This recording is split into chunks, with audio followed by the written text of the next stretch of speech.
Shalom, shalom, shalom. Je vous salue dans le saint et le puissant nom de notre Seigneur Jésus-Christ. J'espère que vous vous portez bien, moi également, si tel est le cas. Je voudrais avancer et, si possible, terminer avec notre petite discussion concernant les fêtes de fin d'année. Particulièrement la fête de Noël, et je reviendrai peut-être sur la fête entre guillemets la Saint-Sylvestre ou la Nouvelle An dans une autre vidéo, parce que l'objectif c'est de tenir les vidéos relativement courtes. Voilà. Nous avons essayé d'échanger par rapport à l'attitude que les parents doivent avoir dans la période de Noël avec leurs enfants. Je voudrais maintenant aborder l'aspect concernant la famille, le voisinage, etc. Parce que même si vous êtes des enfants de Dieu, même si vous êtes des chrétiens, vous vivez dans une société. C'est extrêmement important de savoir que vous vivez dans une société. Le chrétien ne peut être la lumière que s'il y a des ténèbres. Je répète, le chrétien ne peut être la lumière que s'il y a des ténèbres. Vous comprenez ça? Donc, écoutez bien et comprenez bien ce que je veux dire et comprenez-le bien. Donc, ne travestissez pas ma pensée dans cette vidéo. Voilà. Comment est-ce que vous devez vous comporter? Comment est-ce qu'en tant qu'enfant de Dieu, en tant que chrétien qui ne fête pas Noël, ou qui ne fête pas les autres fêtes païennes, comment est-ce que tu dois te comporter? Nous avons clairement établi ceci. La fête, ce qu'on appelle, quand on dit que quelqu'un fête Noël, Noël ce sont des symboles. Noël ce sont des symboles comme les cadeaux, les guirlandes, les jeux de lumière, le sapin, le Père Noël, le rouge, etc.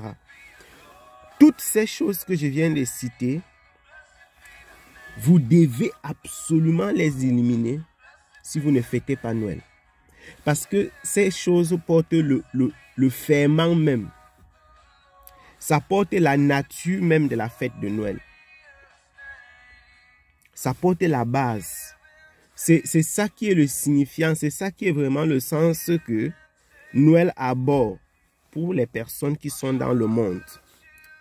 Et donc, vous devez les éviter. Si vous ne voulez pas qu'on vous considère comme des personnes qui prennent part à cette fête païenne et démoniaque.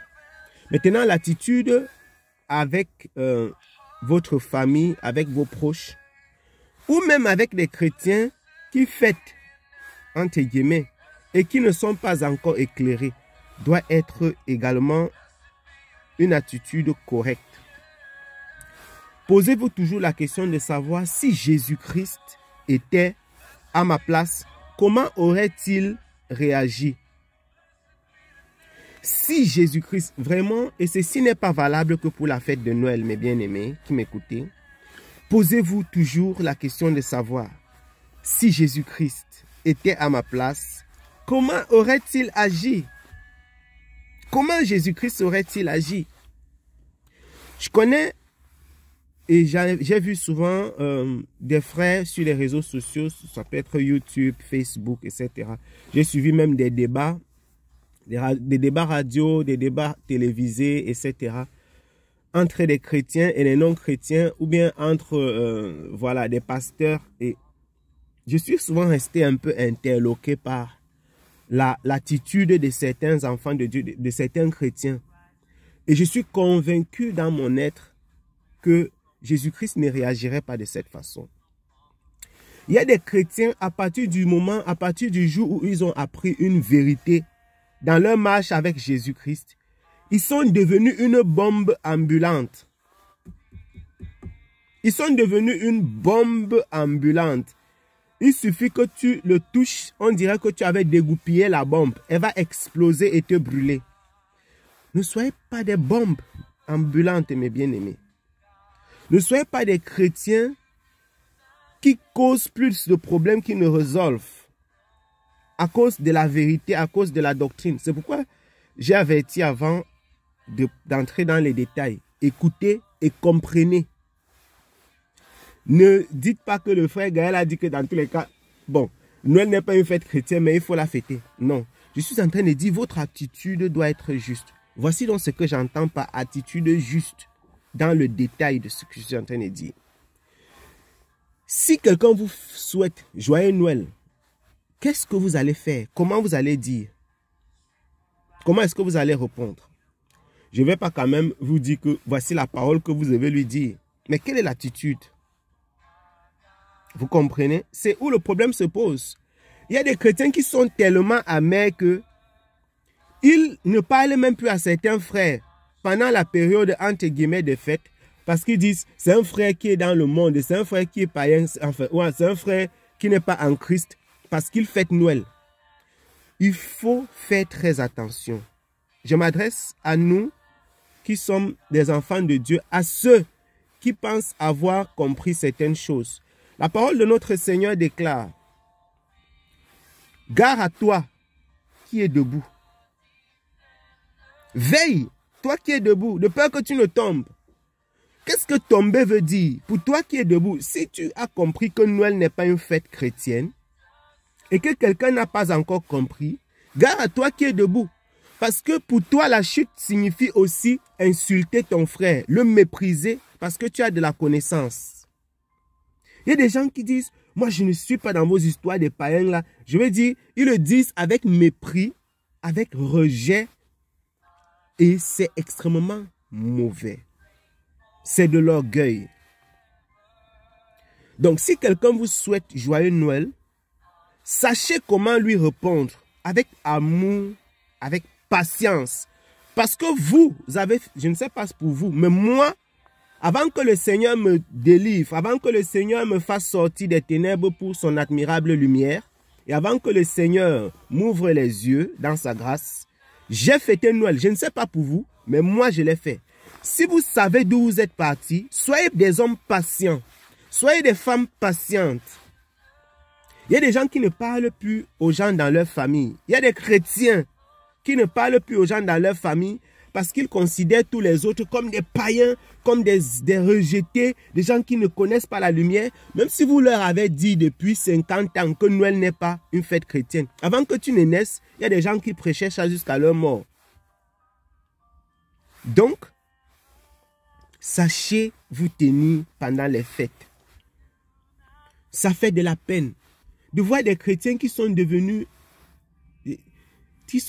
des prédicateurs de la séparation, de la division. Je ne suis pas en train de dire qu'il faut marcher avec les ténèbres. Je suis en train de dire, faites comme Jésus-Christ. Si quelqu'un vient chez toi le jour de Noël, ne dis pas que pour lui prouver que je ne fête pas Noël, je ne vais même pas lui proposer de l'eau à boire. Je ne vais même pas lui proposer à manger pour lui prouver que je ne fête pas Noël. Ça peut être une occasion que le Seigneur te donne pour lui prêcher la bonne nouvelle. Pour lui démontrer, même devant un plat, que tu ne fêtes pas Noël. Mais que tu aimes le Seigneur Jésus-Christ. Et que Jésus-Christ l'aime. Et que ce n'est pas le jour pour célébrer le Seigneur. Parce que nous célébrons le Seigneur tous les jours. Est-ce que le jour de Noël, c'est le jour où tu vas forcer ta famille et tes enfants à faire un jeûne, par exemple? Moi, je ne célèbre pas Noël. Avec ma famille, il n'y a rien de spécial. La vie est comme tous les jours. Mais si quelqu'un me dit « Joyeux Noël », le Seigneur à l'instant me donnera l'attitude et la réponse qui est adéquate à cette personne. Je ne lui dirai certainement pas « Joyeux Noël » en retour. Parce que je ne fête pas Noël. Vous comprenez? Mais je saurais quoi lui répondre. Si c'est un païen, je saurais quoi lui dire. Si c'est un enfant de Dieu, un chrétien, je saurais comment lui répondre.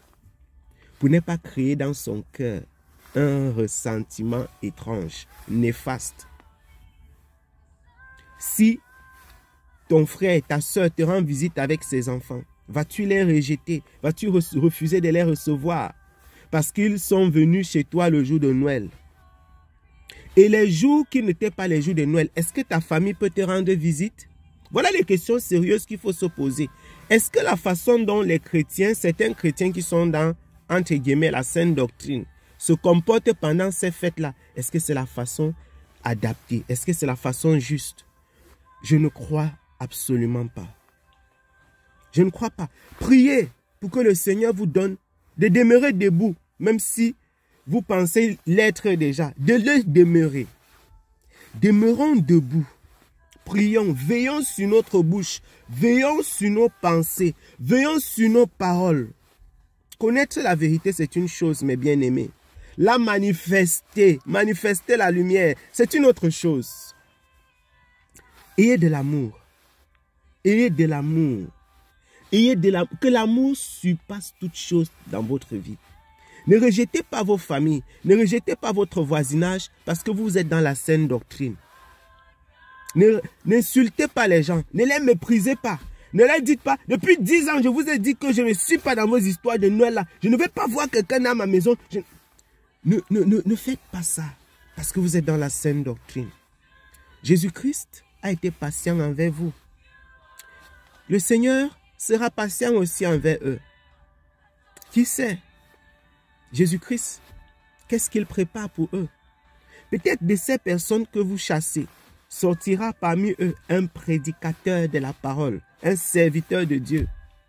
Oui, c'est possible, parce que j'ai aussi fêté Noël. J'aime le Seigneur aujourd'hui.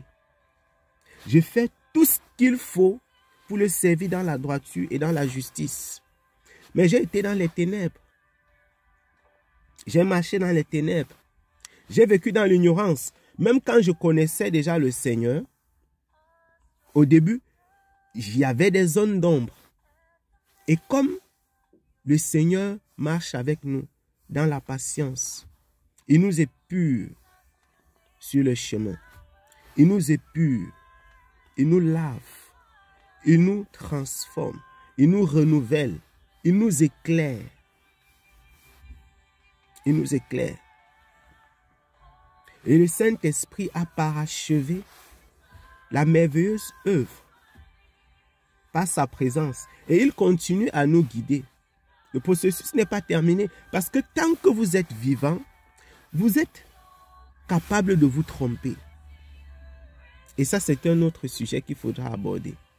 Parce qu'il y a des prédicateurs aussi qui pensent que parce que Dieu vous a sauvé et parce que vous avez reçu le Saint-Esprit, vous êtes épargné de l'erreur. Que le Seigneur nous garde. Que le Seigneur vous garde. Que le Seigneur vous protège. Que le Seigneur vous donne la sagesse. Manifestez l'amour du Seigneur Jésus-Christ. Manifestez la gloire, la bonté du Seigneur Jésus-Christ. Posez-vous toujours la question de savoir si Jésus-Christ était à ma place. Si Jésus-Christ avait ses enfants-ci. Si Jésus-Christ avait cet époux, avec cette épouse, avec ce voisin, avec cette voisine, avec ce frère, avec cette sœur, comment aurait-il agi? Ne marchez pas dans votre propre intelligence. Priez le Seigneur et qu'il nous éclaire tous. Je vous salue dans le saint et le précieux nom de Jésus-Christ. Shalom.